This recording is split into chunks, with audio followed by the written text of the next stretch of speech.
गाजीपुर का नाम लिखा है अपनी डायरी में और वो शब्द है चांचू। गाजीपुर का नाम चांचू। कहीं कहीं किताबों में चेंचू भी मिलेगा। तो ये चांचू क्या है, गाजीपुर क्या है, चांद का मतलब क्या होता है।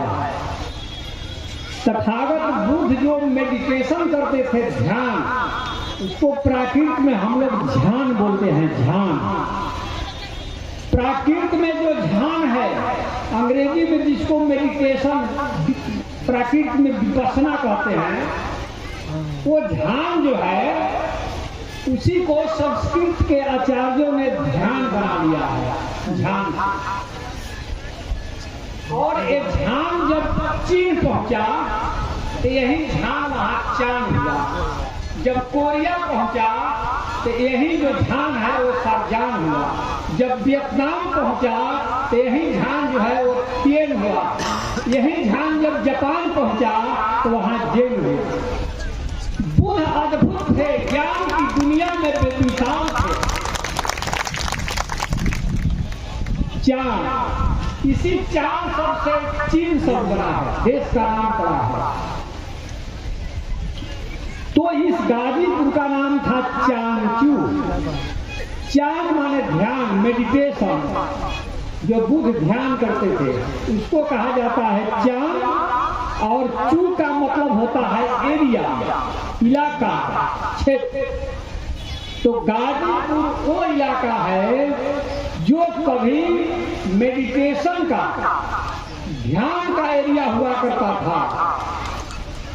और वेलसांग ने आगे यह भी लिखा है कि यहाँ पर गाजीपुर में 10 बड़े बड़े बौद्ध विहार थे, सब लिखित है। और जहाँ राजधानी है गाजीपुर की, उसके पश्चिम और उत्तर कोना पर सम्राट अशोक का बनवाया हुआ बहुत बड़ा स्तूप, उस स्तूप की खोज होनी चाहिए। इसी गाजीपुर में सम्राट अशोक ने बहुत बड़ा स्तूप बनवाया था। और खुद तथागत बुद्ध 7 दिन इस गाजीपुर में रुके थे। वो जिला है गाजीपुर और उस धरती के आप लोग महान सपूत हैं। मैं आप सभी को प्रणाम करता हूं कि आप लोग गाजीपुर के हैं, जिसको कभी चांचू कहा जाता है। और इसी रास्ते से गाजीपुर होते हुए वेलसांग, आरा होते हुए वैशाली गए थे। देखिए नाम किस तरह से बदल गया है बौद्ध भारत का। उसका तो एक एग्जाम्पल यही है गाजीपुर। अब आरा की बात थोड़ी सी कह देते हैं। आरा शहर है इधर, तो उसका नाम बिहार है। बिहार का मतलब कि जिस सूबे के चप्पे चप्पे पर बिहार है, तो आरा में भी बिहार है। आरा तब आरा का नाम, ये आरा नाम 2 नंबर का है, डुप्लीकेट है। ओरिजिनल नाम क्या है? आराम नगर। आराम नगर उसी को कहा जाता है जिस नगर में बहुत सारे बौद्ध विहार हैं। आराम का एक ही अर्थ होता है पाली प्राकृत में, बौद्ध विहार।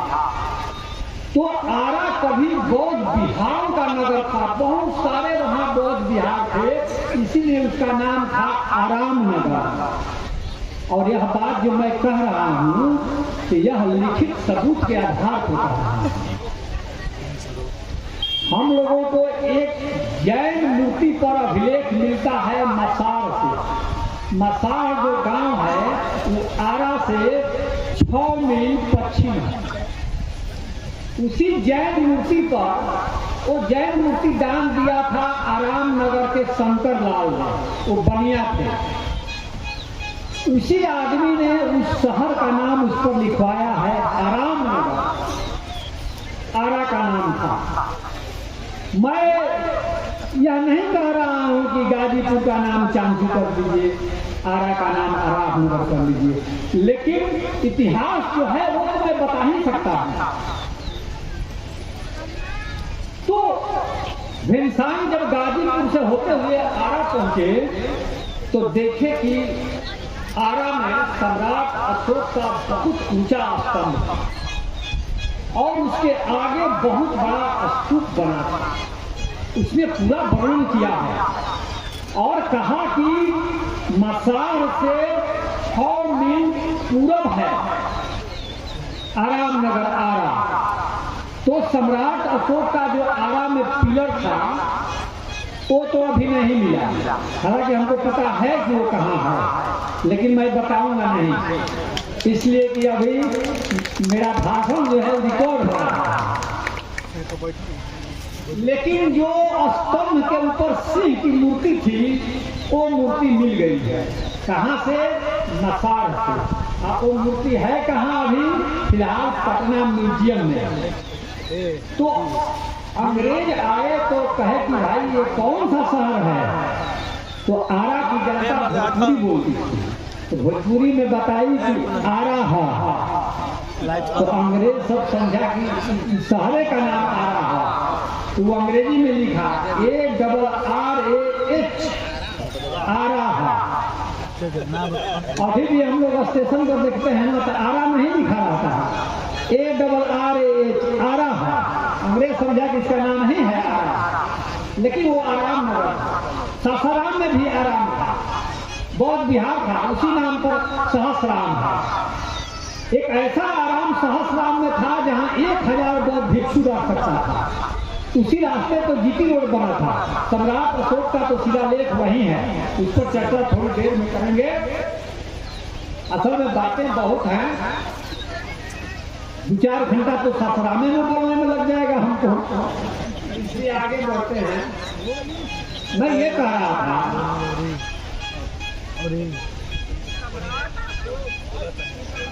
माइक देखिए, माइक वाले माइक देखिए।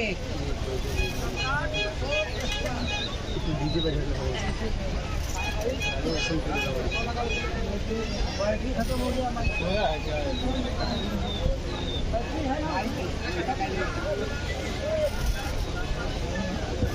हेलो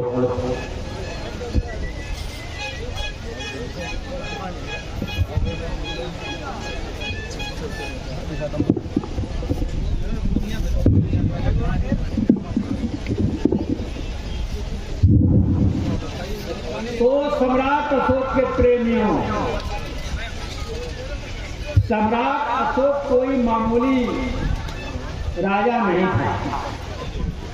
पूरे भारत के इतिहास में एकमात्र ऐसा राजा सम्राट अशोक ही है जिसके सिद्धांत और उसूल पर चलने के लिए दुनिया के बड़े बड़े राजाओं ने सपना देखा।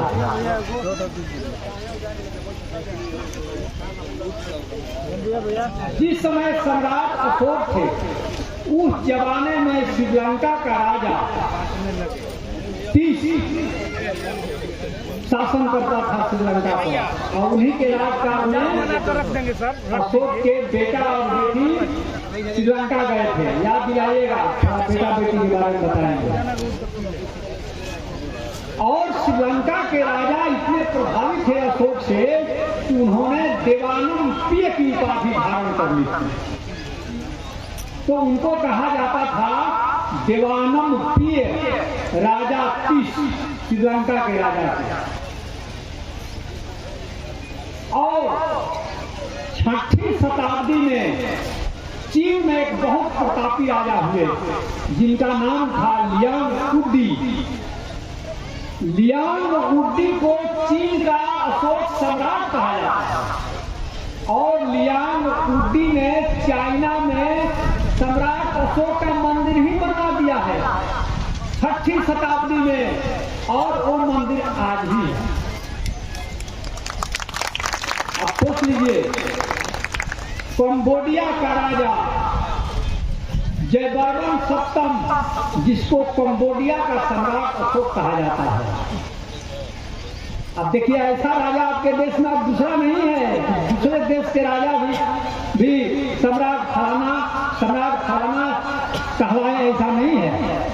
तो कंबोडिया के राजा जयवर्मन सप्तम, जिनको सम्राट अशोक कहा जाता है कंबोडिया का, इतने अशोक से प्रभावित थे, उन्होंने खुद अपने बेटे को बौद्ध धर्म के प्रचार के लिए श्रीलंका भेज दिया था। यह इतिहास में दर्ज है। बेटा बेटी को तो आदमी बचाए रखता है, लेकिन पूरे भारत के इतिहास में एकमात्र राजा सम्राट अशोक हुए जिन्होंने बेटा बेटी को श्रीलंका भेज दिए बौद्ध धर्म के प्रचार के लिए। और वो बेटा बेटी ऐसे गए कि भारत में झांकने भी नहीं आए और वहीं गुजर भी गए। वहीं उन लोगों की समाधि है श्रीलंका में, आज भी है, जिसकी पूजा होती है। उसको थोड़ी देर में बताएंगे। तो कंबोडिया के राजा जयवर्मन सप्तम बहुत प्रभावित था अशोक से। उसने लंका भेज दिया अपने बेटे को। और सम्राट अशोक ने जो अस्पतालों की श्रृंखला बनवाई थी, सीरिया से लेकर बंगाल की खाड़ी तक, और बंगाल की खाड़ी से लेकर के चीन तक जो अस्पतालों की श्रृंखला बनाई थी, वो कंबोडिया के राजा जयवर्मन सप्तम ने, जिसको कंबोडिया का सम्राट अशोक कहा जाता है। और वो कंबोडिया का राजा जयवर्मन सप्तम चैत्र शुक्ल अष्टमी को 7 दिन का अशोक जयंती मनाते थे। अब तक भारत के लोगों को पता ही नहीं था।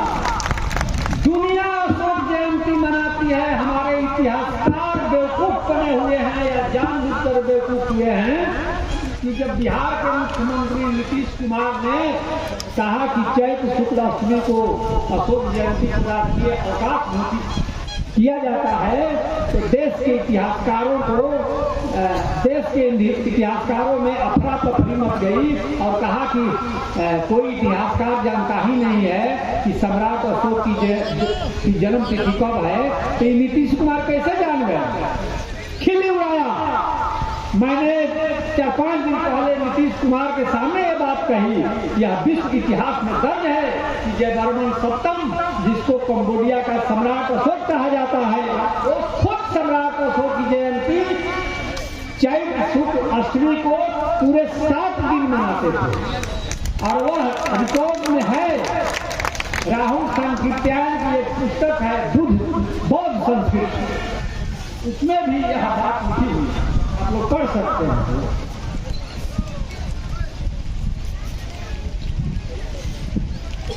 जिस जमाने में सम्राट अशोक का नाम लोगों ने बुझा दिया था यहाँ भारत में, कि फिरोज शाह तुगलक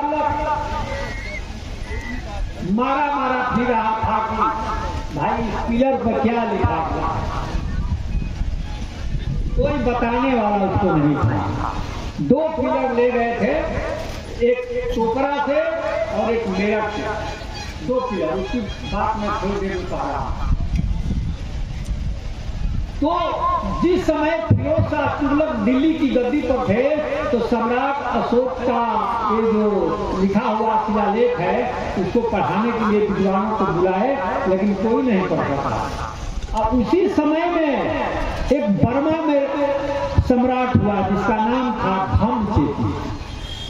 धम्मचेती को बर्मा का सम्राट अशोक कहा जाता है। और जिस समय भारत में सम्राट अशोक का नाम लेवा कोई नहीं था, उस जमाने का उसने शिलालेख लिखवाया है 15वीं शताब्दी में बर्मा में, आज भी है। उसको कल्याणी का शिलालेख कहा जाता है। 10 शिलालेख है जिसमें उसने लिखवाया है कि मैं बर्मा में अशोक राज लाना चाहता हूं। रिटर्न है। आश्चर्य है कि बर्मा का राजा 15वीं शताब्दी में बर्मा में अशोक राज ला रहा है और भारत के लोगों को अशोक का नाम ही नहीं पता। जयचंद की दादी, जयचंद जिसे इतिहासकारों ने गद्दार घोषित किया है, तो खुद जयचंद बौद्ध राजा थे और उनकी दादी का नाम था कुमार देवी। और कुमार देवी का एक शिलालेख यही सारनाथ म्यूजियम में है, सटे हुए इलाका है गाजीपुर का सारनाथ। उसमें जानते हैं जयचंद की दादी ने क्या लिखवाया है? आखिरी बार भारत में राजा अशोक का नाम उसी पर लिखा हुआ है, 12वीं शताब्दी, और वो जयचंद की दादी ने लिखवाई थी। जयचंद खुद उसी वंश के थे जिस वंश के सम्राट अशोक थे। और वहां पर बहुत बड़ा बौद्ध विहार उनकी दादी ने बनवाया सारनाथ में, और उस पर भी लिखवाया हम अशोक। हम लोग को जितने भी अभी शिलालेख मिले हैं सब पर लिखा हुआ है धम अशोक, क्योंकि धम मार्ग के राही थे, धम मार्ग पर चलते थे। इसीलिए जयचंद की दादी ने भी जो नाम लिखवाया है उस पर जाकर के देखिएगा, है धम अशोक। बर्मा के राजा धमचेती ने जो नाम लिखवाया है वह भी लिखवाया है धम अशोक। ये हमारे इतिहासकार फिर यहाँ कहते हैं चंद अशोक। और चंद अशोक हम लोगों का नाम कहीं मिलता नहीं है। कहता है कि लोग की बहुत सारी हत्या किए, ये किए, इसलिए उनका नाम चंद अशोक पड़ गया है, जबकि ये कहीं है नहीं। इतने भाइयों को मार दिए, उतने भाइयों को मार दिए, कथा कहानी इतिहासकार पढ़ रहे हैं। और उनके भाई और बहन के लिए उन्होंने क्या क्या किया ये उनके शिलालेख पर ही लिखा हुआ है। तो भाई को जब मार ही दिए तो तब किस भाई के बारे में लिखे हैं अपने शिलालेख पर? उनके एक भाई छोटे थे अशोक के, वो रहते थे यहाँ राजगीर में, गिरधकूट पर्वत पर। और अशोक अपने छोटे भाई को इतना मानते थे कि उनसे आग्रह किए कि आप पटना चलिए, वहीं रहिए। लेकिन अशोक के जो छोटे भाई थे वो कहे कि नहीं, वो बुद्ध के मार्ग के थे, वो कहे कि नहीं, हमको राजधानी मत ले जाइए भैया, मैं राजधानी नहीं जाऊंगा, हमको यही पहाड़ बहुत अच्छा लगता है। नहीं गया उनका छोटा। तो अशोक ने कहा कि नहीं नहीं, बहुत मेरे प्यारे भाई हो, उनका अपना भाई था छोटा, कि चलो यहाँ पहाड़ पर क्या रहोगे, मैं पटना में ही तुम्हारे लिए राजगीर की तरफ पहाड़ी बना देता हूँ आर्टिफिशियल। और सम्राट तो सम्राट था जिसका शासन 12 लाख वर्ग किलोमीटर में चलता था, वैसा हुकूमत कभी कायम नहीं हुआ जिसको आप लोगों ने अखंड भारत का नारा लगाया है। मैं भारतीय जनता पार्टी के कार्यक्रम में कल था, गृह मंत्री आने वाले थे, तो मैंने कहा कि भारतीय जनता पार्टी जिस अखंड भारत का नारा लगाती है वो अखंड भारत और कुछ नहीं, सम्राट अशोक का जम्बू द्वीप जो अफगानिस्तान पाकिस्तान से लेकर के बंगाल की खाड़ी तक फैला है, इतनी दूर में हुकूमत थी। और दुनिया की सैकड़े 33 आदमी सम्राट अशोक के राज में रहता है, आप सोच सकते हैं। और सम्राट अशोक ने 33% लोगों की दिल जीता था। तो विचार कीजिए कि जिस सिकंदर ने दुनिया की 5% जमीन जीती थी, उसके बलबूते वो सिकंदर द ग्रेट कहलाता है। और जिस आदमी ने दुनिया की 33% लोगों का दिल जीता था वो कितना महान था।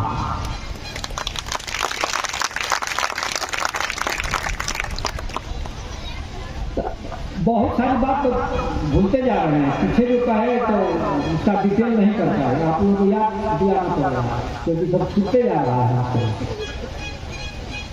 बहुत सारी बातें आ रही हैं, जा रही हैं। इस बीच हजारों बातें आई मेरे दिमाग में, सोचे कि अब कह देंगे। वो हजारों बातें कहीं चल ही गई, लपटा हो गई, गुम हो गई। क्या क्या पीछे बोले ध्यान नहीं है। तो सम्राट अशोक की राजधानी यही पटना में थी। पटना 600 साल बाद सम्राट अशोक के निर्माण के 600 साल बाद एक चीन के यात्री पटना आए थे। उनका नाम था फाहियान। फाहियान जब पटना आया, सम्राट अशोक का राजभवन देखा तो लिखा कि ऐसा तो आदमी बना ही नहीं सकता है।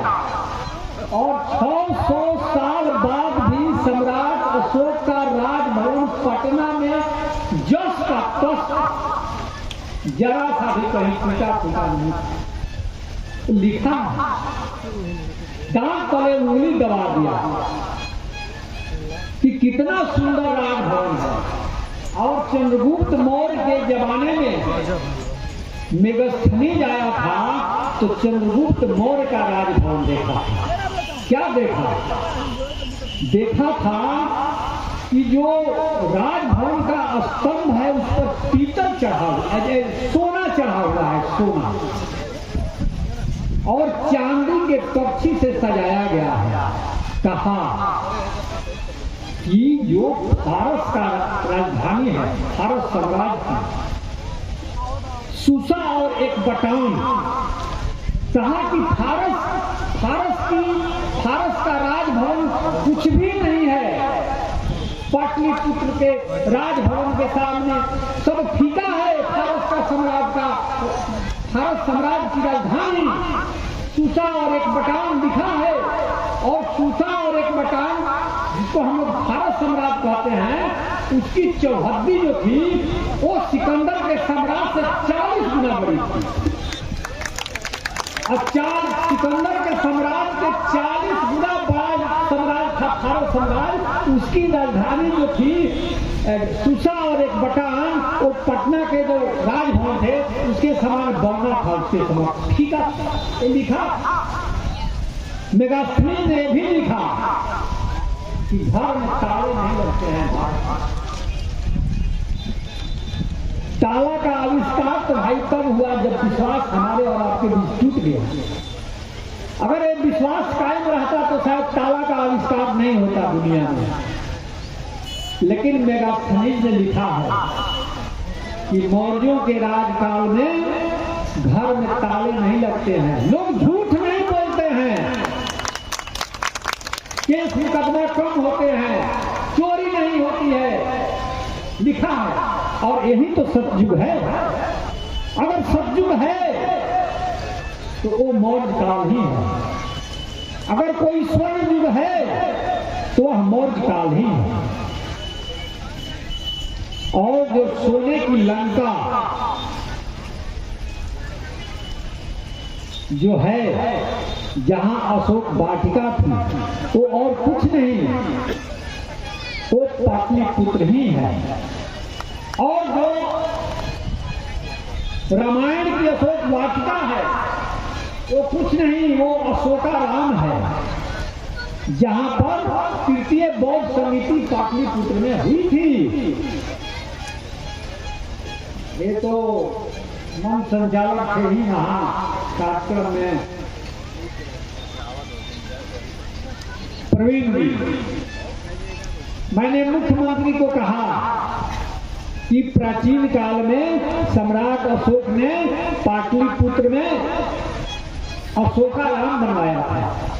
और एक आप आधुनिक काल में सम्राट अशोक के नाम पर कन्वेंशन के लिए ही, समिति कराने के लिए ही आपने सम्राट अशोक कन्वेंशन सेंटर बनवा दिया है।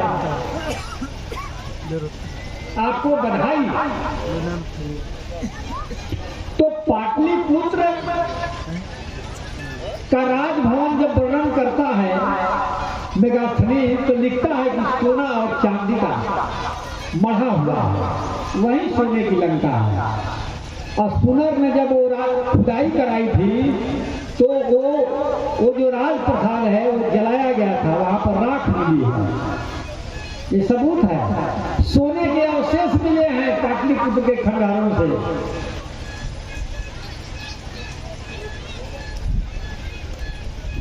तो बहुत सारे इतिहासकार हमारे अशोक का धर्म खोजते हैं कि अशोक का धर्म क्या था। तो बहुत सारे लोग कहते हैं कि हिंदू धर्म था, तो बौद्ध धर्म था, तो शैव धर्म था, तो राज धर्म था। इतिहासकार सब फेरा में पड़ा हुआ है, उसको पता ही नहीं है कि कौन धर्म था, उसको कभी पता नहीं चलेगा। इसलिए कि वो मूल पॉइंट को नहीं पकड़ रहा है। जब तक मूल पॉइंट नहीं पकड़ेगा अशोक का धर्म पकड़ेगा ही नहीं। असल में अशोक का कोई धर्म नहीं था, अशोक का धर्म था। ये धर्म जब तक नहीं पकड़िएगा तब तक धर्म के माध्यम से चाहिएगा कि अशोक का हम धर्म खोज लें, तो नहीं खोजिएगा। तो ये धर्म क्या है? धर्म धर्म नहीं है। धर्म और धर्म में अंतर है। आज से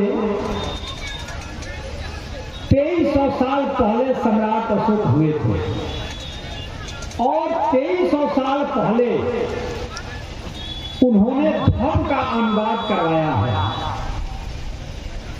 ग्रीक भाषा में।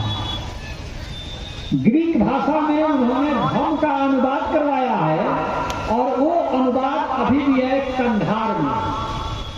तो उन्होंने क्या अनुवाद करवाया है? बहुत बड़ा राजा थे ना, वो बहुत बड़ा इतिहासकारों का टीम था उनके साथ। ये जो बुद्ध का इतिहास गुम हो गया था, सारनाथ में, श्रावस्ती में, इधर बोध गया में पिलर स्तूप जो बनवाए थे, इतिहासकारों की टीम बनवाए थे।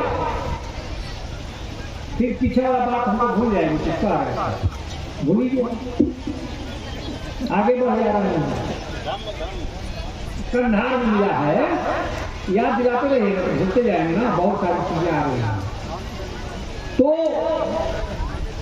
उन्होंने जो ग्रीक में अनुवाद करवाया है वो करवाया है यूसेबिया। और यूसेबिया का मतलब होता है करुणा और प्रेम। क्योंकि ग्रीक भाषा में धर्म को थ्रिसिकिया कहा जाता है, थ्रिसिकिया। तो अगर धर्म उनका धर्म रहता तो अनुवाद थ्रिसिकिया कराते, लेकिन उन्होंने यूसेबिया कराया। इसका मतलब कि धर्म और धर्म में फर्क है, और ये फर्क जब तक इतिहासकार नहीं समझेंगे तो अशोक का धर्म उनको नहीं समझ में आएगा। जो लोग इतिहासकार कहते हैं मौर्य प्रशासन, प्रशासन का तो इस्तेमाल ही नहीं किया, एडमिनिस्ट्रेशन जिसको अंग्रेजी में कहते हैं। सम्राट अशोक ने प्रशासन शब्द का कहीं इस्तेमाल नहीं किया। अनुशासन, मौर्य अनुशासन कहिए, प्रशासन नहीं। प्रशासन में तो फोर्स है, कर्फ्यू है, ईडी है, सीबीआई है, पकड़ करके जेल में ले जाएगा। इस तरह का शासन नहीं है, अनुशासन। इतिहासकारों ने, भारत के इतिहासकारों ने भूल की है, मौर्य प्रशासन कहता। और इतिहासकार तुले हुए हैं शूद्र बताने के लिए।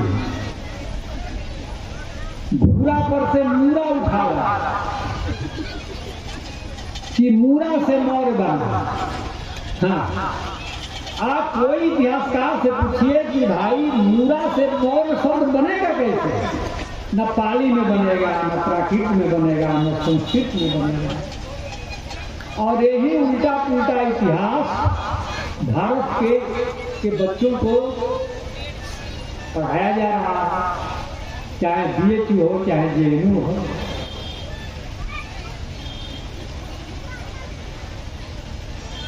मैं तो यह भी कहता हूं कि कौटिल्य नामक कोई भी व्यक्ति मौर्य काल में नहीं था।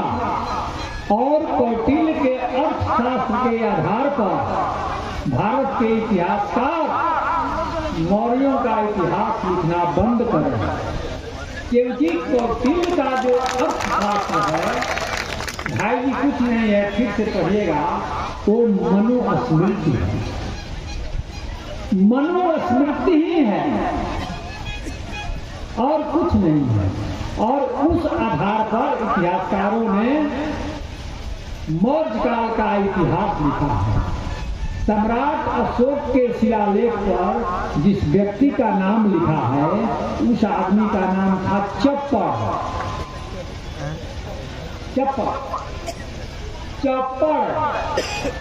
चप्पड़ ने जहां जहां शिलालेख लिखा वहीं लेखक था। सम्राट अशोक के शिलालेख का वही लिखता था, तो उसने अपना नीचे नाम लिख दिया कि इसके लिपिकार चप्पड़ हैं। हो सकता है कि चप्पड़ के आधार पर ही इन लोगों ने चार्ट बनाया, अर्थशास्त्र बनाया। अर्थशास्त्र में तो इकोनॉमिक्स की बात होनी चाहिए। तो कहता है यह बताने के लिए कि बहुत पुरानी किताब है, इन लोगों ने इसका नाम अर्थशास्त्र रखा, वरना संस्कृत की डिक्शनरी, पाली की डिक्शनरी, प्राकृत के डिक्शनरी, किसी भी डिक्शनरी में अर्थ का मतलब राज्य सिद्धांत नहीं है, नहीं है। ये झूठ बोलते हैं कि अर्थ का मतलब राज्य सिद्धांत होता है, नहीं है। आप लोग को रिकॉर्ड कर ही रहे हैं और मैं जान रहा हूं। हम जानते हैं कि मेरा बाल बांका नहीं होने वाला है। अभी मैं रिटायर्ड थोड़ा हूं, रिटायर्ड नहीं, अभी तो हूं, प्रोफेसर के रैंक पर हूं और बोल रहा हूं। तो लीपा पोती है। मैं बराबर कहता हूं कि अर्थशास्त्र तो बहुत बाद में 1900 कुछ ईस्वी में इन लोगों ने खोज निकाला। और अर्थशास्त्र में जो भी थ्योरी है वो सब उल्टा है। अर्थशास्त्र में दक्षिण का इतिहास लिखा हुआ है, पटना का थोड़ा लिखा है। तो एक बात और मैं बोल रहा हूं कि अशोक के जमाने में संस्कृत नाम की कोई भाषा नहीं थी, नहीं थी। तो आप पूछेगा कि क्या प्रोफेसर साहब ऐसी बात क्यों कर रहे हैं? देखिए, कोई भी भाषा रहेगी तो वो आसपास कोई भी भाषा रहेगी ना, तो बोलने वाली भाषा को प्रभावित कर देगी। जैसे आधुनिक काल में अंग्रेजी आई, तो अंग्रेजी के शब्द हिंदी में आ गए कि नहीं आ गए? बटन आ गया, कॉलर आ गया, टेबल आ गया, चेयर आ गया, स्टेशन आ गया, स्कूल आ गया, हॉस्पिटल आ गया ना। और जब मुस्लिम यहाँ आए थे तो अरबी फारसी के शब्द आ गया हिंदी में। अगर मौर्य काल में संस्कृत भाषा रहती तो अशोक के इतने सारे शिलालेख मिले हैं, किसी न किसी शिलालेख पर संस्कृत का एक भी शब्द रहता, लेकिन अशोक के शिलालेख पर संस्कृत के एक भी शब्द नहीं है। इससे पता चलता है ऐसा हो ही नहीं सकता है कि संस्कृत बगल में बोली जाती हो और कोई आदमी लिखवा रहा हो और उस पर उसकी छाप न पड़े। तो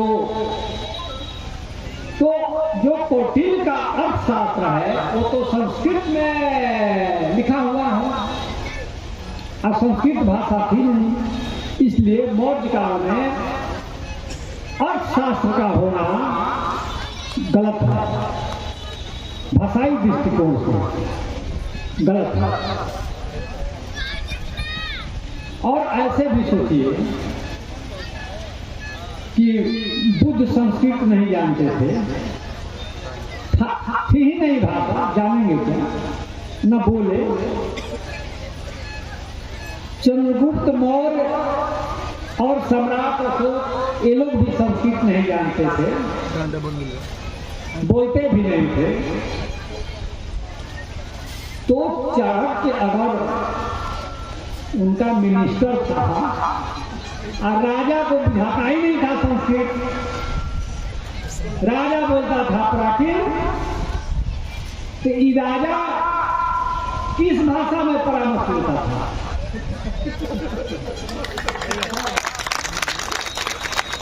मंत्री बोले कुछ कौटिल्य को प्राकृत नहीं आता था, इसलिए कि कौटिल्य की किताब में प्राकृत का कोई शब्द ही नहीं है, संस्कृत में लिखा है। अशोक को संस्कृत नहीं आती थी, चंद्रगुप्त मौर्य को संस्कृत नहीं आती थी, ये लोग जो भी लिखा है निछक्का प्योर प्राकृत लिखा है। लेकिन आप कहिएगा कि जो यूनान का आया था मेगास्थनीज, वो तो यूनानी बोलता था, उसकी भाषा कैसे समझते थे चंद्रगुप्त मौर्य? तो इसका प्रमाण है अशोक के राज दरबार में यूनानी भाषा के दुभाषी थे। अभी जो कंधार का शिलालेख बताए कि उसमें धम्म का अनुवाद लिखा हुआ है यूनानी भाषा में, यूसेबिया, तो उस समय दुभाषी थे, लेकिन संस्कृत के दुभाषी नहीं थे, इसलिए कि संस्कृत भाषा नहीं थी।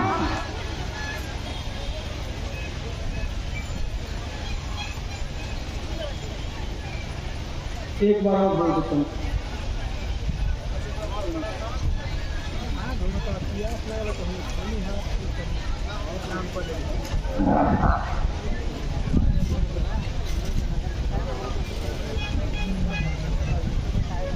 तो अब थोड़ा सा बौद्ध भारत,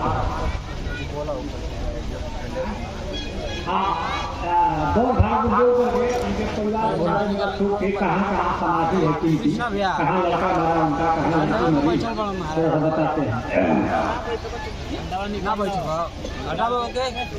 पश्चिम का ओ वहाँ ली नहीं लिखा है, हम आपको बताएंगे, वहाँ ली नहीं दिया है, पकड़ा जाएगा। तो निकाल के पैकेट में रखो। आपका बौद्ध भारत कैसा था? शाहीआन के साथ ताओची नाम का एक चीनी यात्री आया था, उसके साथ में ताओची उसका नाम था। शाहीआन से वो ताओची कहाँ चीन से आया था कि शाहीआन तुम लौट जाओ देश, मैं अपने देश नहीं जाऊंगा। क्यों है? कहा कि इतना सुंदर देश कहीं नहीं है, यह बौद्ध भारत है, और इस बौद्ध भारत को छोड़कर मैं अपने वतन अपने देश चीन नहीं लौट सकता हूँ, मैं यहीं मरूंगा, यहीं रहूंगा। और नहीं गया, यहीं मरा भी ताओची ने यह भी कहा कि अगर कोई जन्म होता होगा तो हे ईश्वर मेरा जन्म इसी बौद्ध भारत में देना, वरना मेरा जन्म ही न हो। यह सोचा था, यह कहा था। अब कैसा था बौद्ध भारत? आप सोच सकते हैं कि चीन, जापान और कोरिया के डिक्शनरी में भारत को ही स्वर्ग कहा जाता है, बौद्ध भारत को स्वर्ग कहा जाता है। आज भी चाइनीज भाषा पढ़िएगा तो चाइनीज भाषा में स्वर्ग को, जैसे अंग्रेजी में स्वर्ग को हेवन कहा जाता है, फारसी भाषा में जन्नत कहा जाता है, उसी तरह चाइनीज भाषा में स्वर्ग को थियानयू कहा जाता है। माने भारत माने स्वर्ग। चीन, जापान और कोरिया तीनों देश के लोग भारत को ही स्वर्ग कहते हैं, और हम भारत के लोग आसमान में स्वर्ग खोज रहे हैं। ये था आपका मुल्क, ये था आपका देश। आप सोच सकते हैं कि कैसा रहा होगा बौद्ध भारत, कैसा रहा होगा यहाँ का शिक्षा केंद्र। आज हार्वर्ड और ऑक्सफोर्ड यूनिवर्सिटी विश्व पटल पर छाए है। एक जमाना में जब नालंदा विश्वविद्यालय था तो नालंदा विश्वविद्यालय का नकल किया श्रीलंका, और 8वीं 10वीं शताब्दी में वहां भी नालंदा महाविहार बना इसी नाम से। वहां एक यूनिवर्सिटी नालंदा में बनी, आज भी है नालंदा महाविहार। तिब्बत में 15वीं शताब्दी में तिब्बत में नालंदा महाविहार बना, 18वीं शताब्दी में भूटान में नालंदा महाविहार बना, और आज 21वीं शताब्दी में जापान जैसा डेवलप देश नालंदा महाविहार बनाया है 21वीं सदी में। आप सोच सकते हैं कि नालंदा की धारा कभी रुकी नहीं है। ये बौद्ध भारत के लोग बड़े पढ़वैया थे, बड़े पढ़ाकू थे। इधर 2003 ईस्वी में ये वहां पर एक शाक्य बौद्ध मठ है। अभी मुखिया जी कहते हैं कि सर शाक्य जो हैं ये नेपाल से आए हैं, जो हमारे केशव मान शाक्य साहब, देखिए ये भी शाक्य ही हैं, ये नेपाल के हैं। अभी हम तिब्बत में आपको शाक्य मठ में ले जा रहे हैं, और शाक्य भारत में भी है। तो मुखिया जी कहते हैं कि ये शाक्य सर इंटरनेशनल कास्ट है क्या, उनकी हो सकता है। मैं तो नहीं अभी कुछ कहूँगा, लेकिन तो है तो शाक्य नेपाल है। तो शाक्य बौद्ध मठ है तिब्बत में। शाक्य बौद्ध मठ में 2003 ईस्वी में उसमें एक लाइब्रेरी मिली है। किसी को पता नहीं थी कि इसमें लाइब्रेरी है, दीवार के भीतर है। किसी ने आज तक उन किताबों को छुआ ही नहीं, पता ही नहीं था कब की रखी हुई है। आज जानते हैं उसमें कितनी संख्या है किताबों की? 84,000। एक छोटे से देश तिब्बत के एक छोटे से बौद्ध बिहार में 84,000 किताब मिली है इधर। तो आप सोचिए कि कितने बड़े बौद्ध भारत में नालंदा जैसे बड़े महाविहार में कितनी किताबें रही होंगी। सुना है कि जब इसमें आग लगी थी तो उसका धुआं 6 महीना उठा था, और 6 महीना में कितनी किताबें जली होंगी आप सोच सकते हैं। इसीलिए मैं कह रहा हूं कि शाक्य कुल के जो लोग हैं ये बड़े पढ़ाकू रहे हैं। ये बौद्ध लोग, बहुत सारे लुटेरे आए हमारे देश में, कोई सोना लुटा, कोई चांदी लुटा, कोई कुछ लूट करके चला गया। ये केवल बौद्ध ही थे जो आए तो किताब पूरा कर ले गए। चीन से जितने भी आए, खाइया खंसा, कोई सोना चांदी नहीं ले, सब किताबें ज्ञान की। और सिंह और रेनसान 2 आदमी मिलकर के लगभग 1000 किताब ले गए थे। आई सिंह ने लिखा है कि हमारे जैसे 56 गो चीनी यात्री आए। आप सोच सकते हैं कि चीन में केवल कितनी किताबें गई सुधार, कितनी किताबें लोग लिखे हैं, कितने पढ़ते थे पता ही नहीं चलता। आज आप सोचते हैं कि आज बच्चों को जब मैं सम्मानित कर रहा था बक्सर में, तो मैंने कहा कि दूध की राह पकड़ो, तो बच्चा लोग फेरा में पड़ गया कि हम विज्ञान युग में हैं और सर कितनी पुरानी बातें कह रहे हैं कि दूध की राह पकड़ो। इस विज्ञान युग में बुद्ध की बात अच्छी नहीं लग रही है।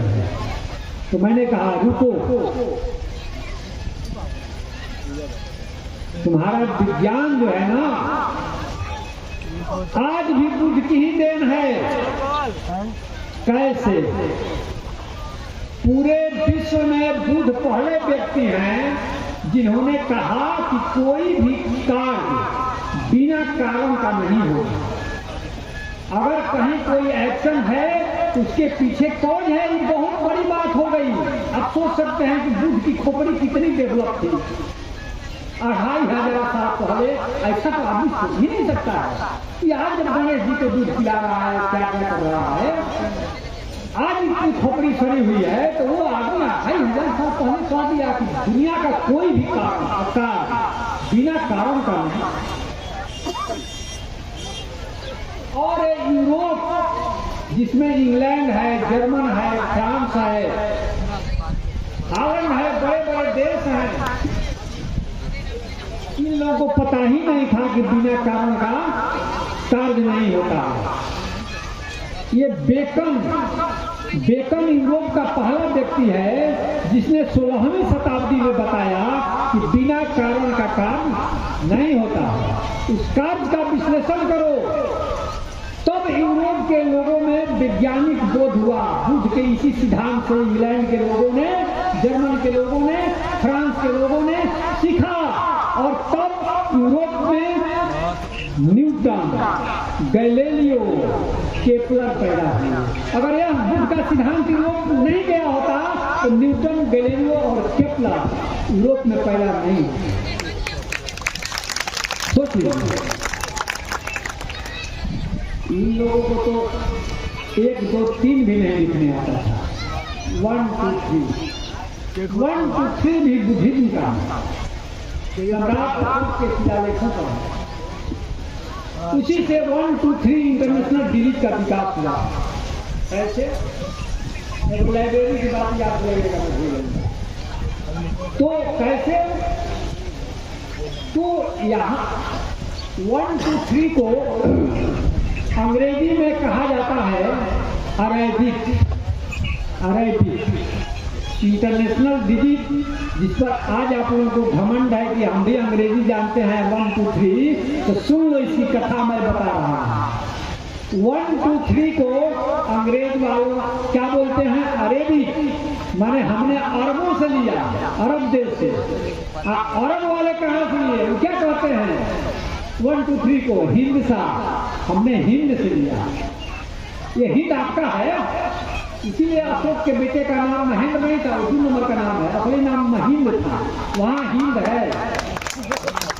ये हिंद आपका ही है, विरोध मत कीजिए। वो नाम अपने बेटे का रखा है महिंद, इसमें हिंद है। तो वो इंग्लैंड वाले 1, 2, 3 को अरेबिक कहते हैं, अरब वाले कहते हैं हिंसा। हमने हिंद से लिया 1, 2, 3। नहीं तो जो इंग्लैंड वाले थे लोग, वो सब 1, 2, 3 नहीं लिखे, वो सब रोमन में लिखता था। तो जैसे 37 लिखना है, वो सब कैसे लिखता था? 3 1 रोमन लिखी, तो 30 हुआ 30, 3 गो F, आप फिर लिखेगा भी, तो 35 35 हुआ, आप फिर 2 गो पाई जीतेगा। एक हाथ का लिखिएगा, मूर्खा, एक हाथ का लिखिएगा 35, तो तुम्हारा व्यवसाय या दुकानदारी चलेगी? कितना बड़ा बही खाता बनाओगे? तब तो दुकानदार भाग जाएगा, ग्राहक भाग जाएगा तुम्हारी दुकान से। एक दुकान लिखोगे 35, अरे छोटे में लिखो 3 साथ से, ये भाग जाएगा 3। तो जब यह इंग्लैंड पहुंचा, यूरोप पहुंचा 1, 2, 3, तो एक 12वीं शताब्दी में पहुंचा, अरब में 7वीं शताब्दी में। तो 12वीं शताब्दी में जब 1, 2, 3 इंग्लैंड गया, तो जल्दी जल्दी गिनती होने लगी ना, पैसे की, तौल की, नहीं लिखना पड़ा था। तो वहाँ पर व्यापारिक क्रांति हो गई 12वीं शताब्दी में यूरोप में। इसके बाद वहाँ औद्योगिक क्रांति आ गई 12वीं शताब्दी से। इसके बाद वहाँ वैज्ञानिक क्रांति आ गई। तो अब सोच लीजिए कि बुद्धिज्म का कितना बड़ा कंट्रीब्यूशन है। जिस चीज को आप लाइब्रेरी कहते हैं,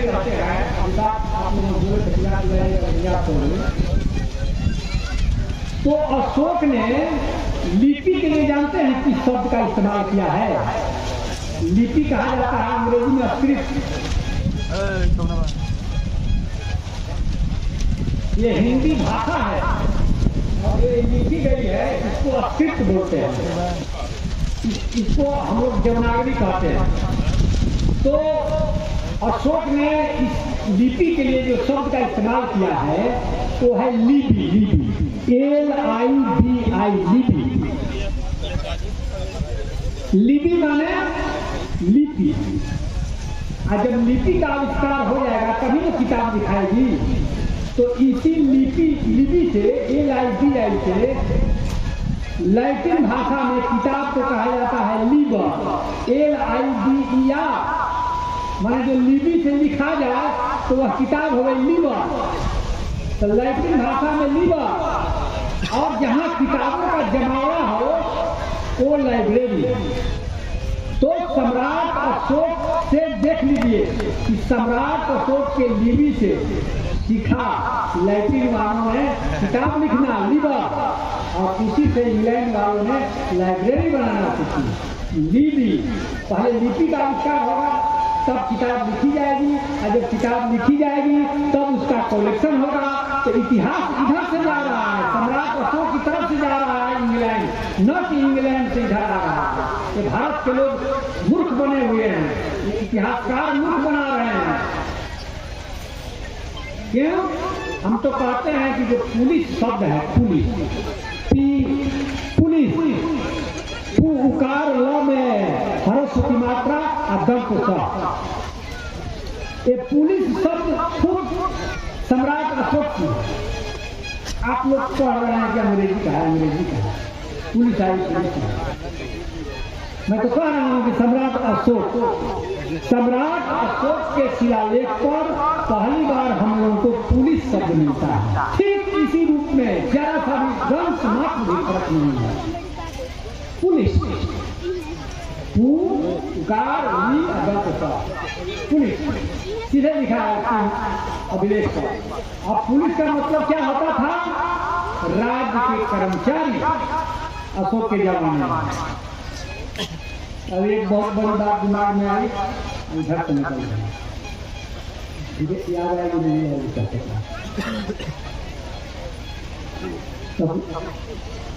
तो पुलिस शब्द जो है, तो मैं ये कह रहा था कि सम्राट अशोक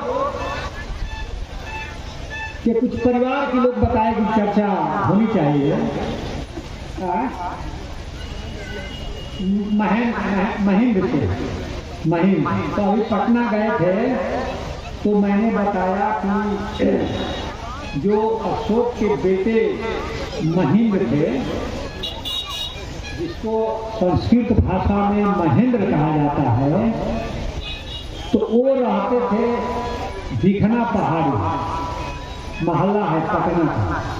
तो भिखना पहाड़ी उसका नाम इसलिए पड़ा कि सम्राट अशोक ने अपने छोटे भाई के लिए वहां पर राजगीर की तरह एक पहाड़ी बनवा दी थी। लेकिन उनका छोटा भाई को राजपाट से मोह खा नहीं, वो आया ही नहीं राजगीर छोड़कर। कहा कि भैया राजगद्दी संभालिए, हमसे काम मतलब। उनके सम्राट अशोक के घर में बड़े बड़े साधु हुए, उसमें से एक छोटा सा उनका भाई भी साधु था, तो नहीं आया पटना।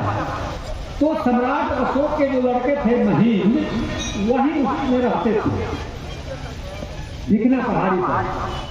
तो उस जमाने में 1892 ईस्वी में लॉरेंस वार्डन नाम का एक अंग्रेज आया था पटना जांच करने के लिए कि अशोक की राजधानी में कौन चीज कहाँ है। उसी ने अगम कुआं की भी खोज की थी। नाम नोट कर लीजिए, लॉरेंस वार्डन 1892 ईस्वी में पटना आए थे। उन्होंने जैव की राजधानी का बहुत कुछ उन्होंने खोजा था। इसी में से उन्होंने भिखना पहाड़ी को खोजा था।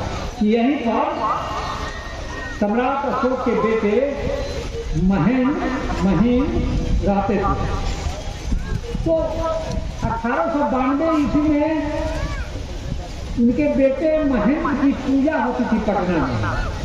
जानते हैं किस नाम से? भिखना कुंवर की वहां मूर्ति लगी हुई थी भिखना पहाड़ी में। कुंवर माने कुमार। अशोक के जमाने से ही तो मौर्य काल से कुमार सब चला। अशोक भी कभी उज्जैन के कुमार थे। कुमार। अब भिखना माने भिक्षु। भिक्षु कुमार कौन था? महेंद्र। उन्हीं को भिखना कुंवर कहा जाता था। और 1892 ईस्वी में पटना में महेंद्र खेर की पूजा होती थी। वो मामूली आदमी नहीं था, वो राजा का बेटा ही नहीं, वो महाखेर था, वो बहुत ऊंचाई का आदमी था। आज भी श्रीलंका में राजागाला अम्पारा जिला में है। सम्राट अशोक के बेटे महेंद्र की वही समाधि है। समाधि है राजागाला में, और उस पर ब्राह्मी लिपि में, धम लिपि में, अशोक के जमाने की लिपि में लिखा हुआ है कि खेर महेंद्र यहाँ आए थे श्रीलंका का भविष्य संवारने के लिए, मंगल कामना के लिए। और उनके साथ एक और आदमी गए थे, खेर 2 आदमी का नाम उस पर लिखा हुआ है। वहीं पर समाधि है। और पटना में आज भी जो महेंद्र घाट है, तो महेंद्र घाट क्या है? फिर महेंद्र के ही नाम पर है। भला इतिहास मिटाने से मिटेगा? मैंने मुख्यमंत्री से कहा कि मुख्यमंत्री जी, आप भिखना पहाड़ी पर फिर महेंद्र की मूर्ति लगवा दीजिए, जिनकी पूजा विदेशों में होती है। इतने बड़े शेर थे, और इसी पटना के भिखना पहाड़ी पर उनकी मूर्ति लगी हुई थी, लोग पूछते थे। और उस समय जानते हैं उसके महंत कौन थे? भिखना कुंवर की जो पूजा होती थी, उसके महंत की जाति लिखा है। 1892 ईस्वी में लाड़ू साड़े महंत जाति के दुसाध थे। और जो पूजा करने वाले लोग थे, उसमें अहिर ग्वाल बहुत थे। लोग दूध और बतासा चढ़ाते थे। आप सोच सकते हैं। मैं तो बराबर कहता हूँ, इतिहास में जैसे जैसे पीछे जाते जाइएगा, वैसे वैसे जातियों की संख्या कम हो जाएगी। और सारी जातियाँ जो आजकल हाशिए पर हैं, वो सब जाकर के एक हो जाएंगे पीछे की तरफ। इसीलिए मैं इतिहासकारों को मना करता हूँ कि तुम क्यों शूद्र घोषित करते हो मौर्य काल। मौर्य काल में कोई वर्ण व्यवस्था नहीं थी, गण व्यवस्था थी, वर्ण व्यवस्था नहीं थी। फालतू इतिहास लिखना बंद करो। लेकिन ये लोग जातिवादी मानसिकता के इतिहासकार हैं। ये लोग साबित करने में लगे हुए हैं कि नहीं, मौर्य वंश शूद्र ही था। अब मैं कहता हूँ कि शूद्र जैसी वर्ण व्यवस्था की कल्पना मौर्य काल में नहीं थी। गण व्यवस्था थी, मोदीय गण, कोलीय गण, शाक्य गण, इस तरह की व्यवस्था थी। और सम्राट अशोक की एक बेटी नेपाल में उसकी शादी हुई थी, काठमांडू में। उसका नाम था चारुमती। चारुवती। तो सख्या साहब के साथ हम गए थे चारुवती। तो चारुवती का स्तूप को वहाँ धंधो स्तूप कहा जाता है। वहीं उनका निर्वाण स्थल है, वहीं समाधि स्थल है। तो बहुत दिनों तक हम लोग के पास प्रमाण नहीं मिल रहा था कि सम्राट अशोक की जो बेटी थी चारुवती, वो दूसरी पत्नी की थी। अभी तक मैं जो इतिहास की जानकारी है वो बता रहा हूँ, अभी मैं बदलूंगा इसको। तो चारुवती का प्रूफ हम लोग को नहीं मिला था, लेकिन 2003 ईस्वी में 8.5 किलो वजन का एक ईंट मिली है वहां से 2003 ईस्वी में। वो ईंट अभी छावनी म्यूजियम में है, सर को मालूम है, नेपाल के। उस पर जानते हैं क्या लिखा है उस ईंट पर? उस जमाने की भाषा और लिपि में लिखी हुई है, चारुवती। माने चारुवती का स्तूप साबित हो गया। इतिहास कभी मिटाया जा सकता है। दूसरी बेटी नेपाल में ब्याही गई थी, और एक बेटी थी संघमिता। तो संघमिता की समाधि भी श्रीलंका में है, और संगमिता का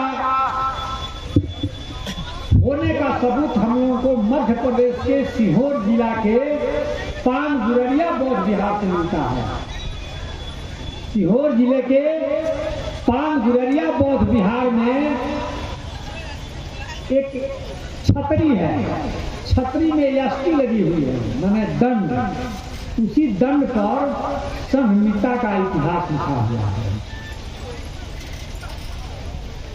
इसलिए मैं कहता हूं कि अशोक का इतिहास कोई काल्पनिक इतिहास नहीं है। इसका तो हम लोगों के पास आर्कियोलॉजिकल सबूत है सबका।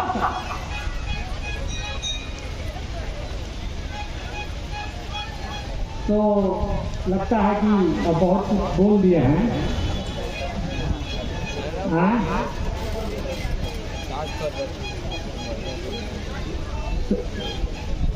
हाँ, हो रही थी सासाराम शिलालेख पर। सासाराम पर तो ज्यादा बोलने से गड़बड़ हो जाएगा। देश जो है ना, गृह मंत्री का तो प्रोग्राम कैंसिल हो गया, तो वो सासाराम का शिलालेख के बारे में मैंने ही फेसबुक पर लिखा कि भाई इसका हम वहीं बैठते थे। हमारा कॉलेज जो है ना वहीं शिलालेख के पास ही में था, तो मैं कॉलेज से खाली होकर वहीं शिलालेख के पास बैठता था। तो एक दिन देखे कि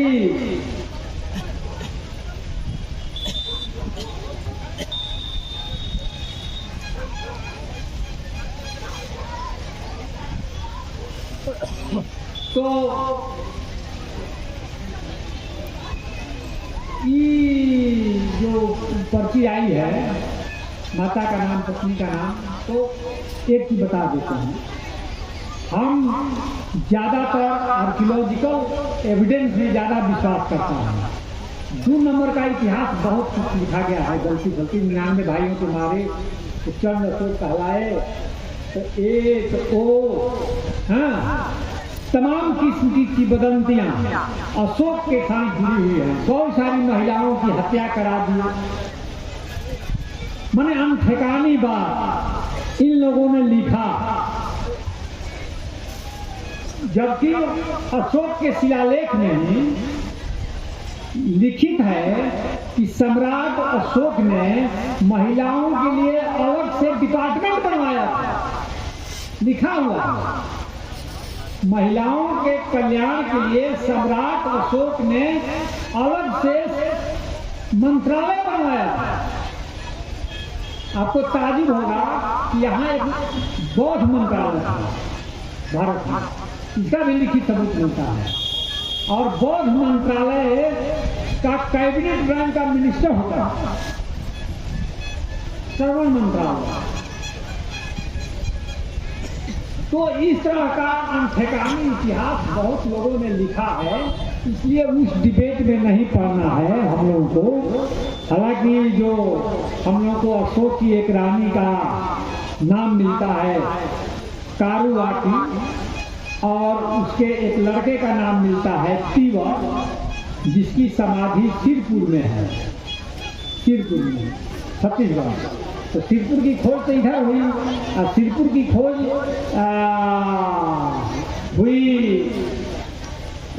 इसके फेंसांग की डायरी के आधार पर। मैं तो कह रहा हूँ कि अगर सम्राट अशोक ये क्या कि जहाँ जहाँ बुद्ध भगवान गए थे वहाँ वहाँ उन्होंने स्तूप, चैत्य या स्तंभ खड़ा करा दिए। वो अगर स्तंभ नहीं रहता तो फहियान और फेंसांग इंसान क्या पता, नहीं पता। और फहियान फेंसांग उसी आधार पर अपनी डायरी लिखे। अब फहियान फेंसांग अगर अपनी डायरी नहीं लिखे होते तो जनरल कनिंघम को कहाँ से मिलता सारनाथ, सरस्वती और बोध गया? ये सब तो खत्म हो गया था। बोध गया में जो मंदिर है महाबोधि मंदिर, तो वो तो जमीन के नीचे था और उसका नाम उल्टा रख दिया।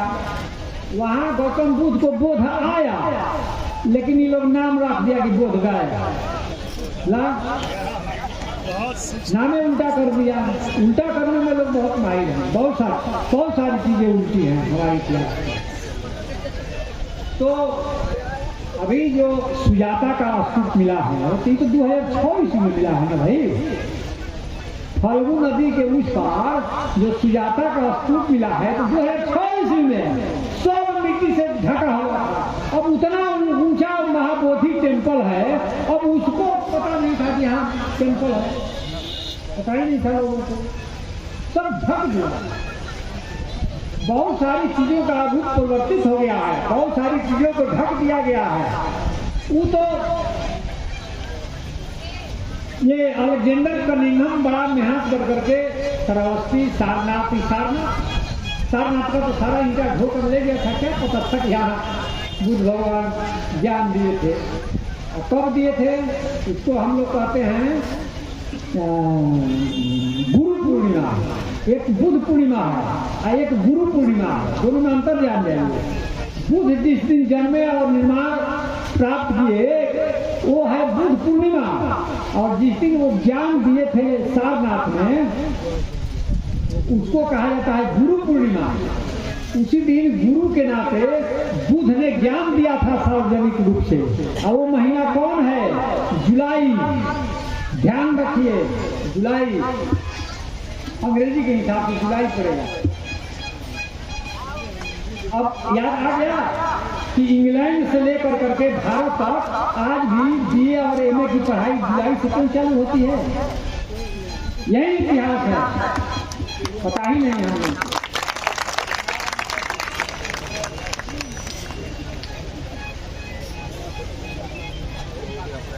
पढ़े जहाँ करना है, लेकिन जुलाई में हम लोग भी एमए में पढ़े हैं। जुलाई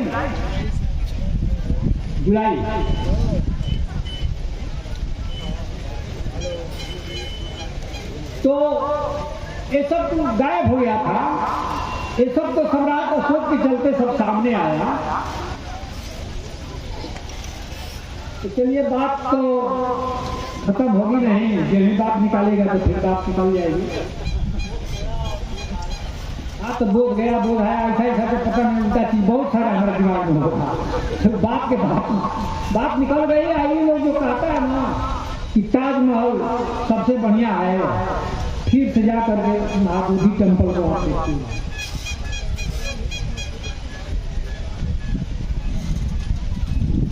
इसका डिटेल उन्होंने नहीं दिया है, उन्होंने इतना ही लिखा है कि बुद्ध जहाँ वो सम्राट अशोक का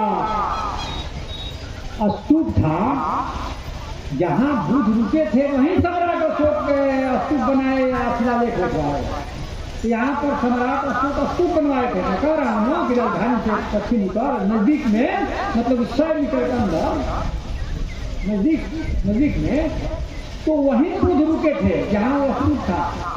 अब जैसे सासाराम में शिलालेख है, तो सासाराम में शिलालेख फालतू नहीं है। वहाँ एक रात बुद्ध रुके थे, और सम्राट अशोक जब 256 दिन की यात्रा में निकले थे जनता की तकलीफ जानने के लिए, तो एक रात उन्होंने सासाराम में बिताई थी।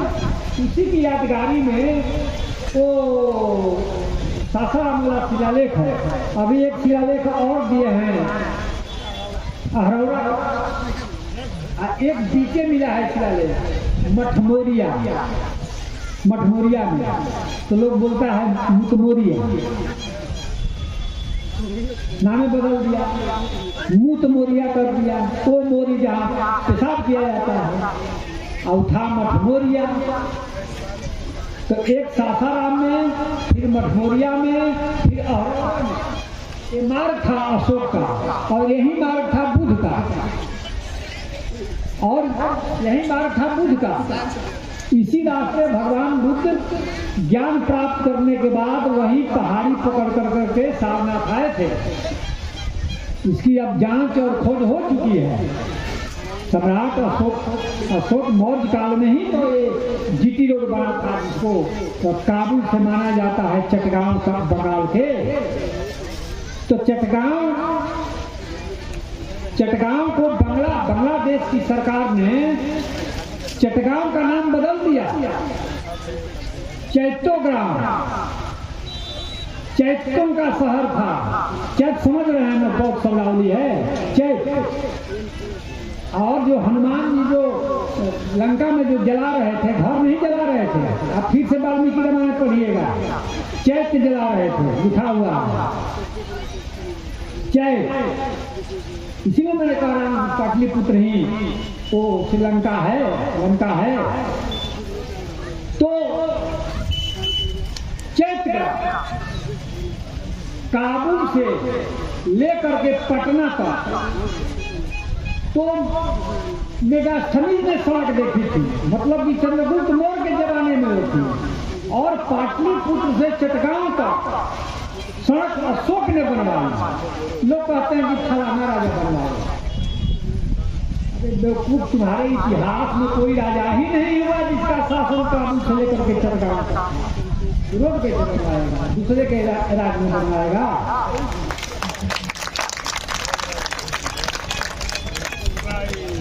तो एक मांग यह की जा रही थी कि भाई इस सड़क का नाम अशोक के नाम पर अशोक पथ किया जाए।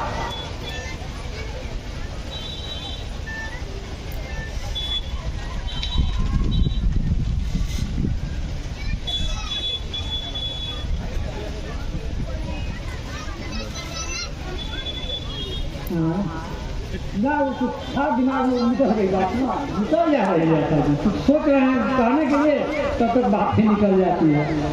चलिए खैर, आप लोगों ने सुना, बहुत बहुत शुक्रिया, बहुत बहुत धन्यवाद। धन्यवाद।